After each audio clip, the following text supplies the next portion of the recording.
Mimi Cassian Gallus Nyimbo naapa kwamba nitaitumikia kwa uaminifu serikali ya Zanzibar katika kazi zangu za ukuu wa mkoa wa Kaskazini Unguja, na kwa vyovyote vile sitotoa siri za Serikali ya Mapinduzi ya Zanzibar.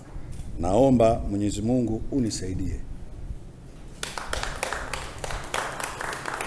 Mimi Mohamed Ali Abdallah naapa kwamba nitaitumikia kwa uaminifu Serikali ya Mapinduzi ya Zanzibar katika kazi zangu za mkuu wa mkoa mjini Magharibi Unguja, na kwa vyovyote vile sitatoa siri za Serikali ya Mapinduzi ya Zanzibar, na kuomba Mwenyezi Mungu unisaidie.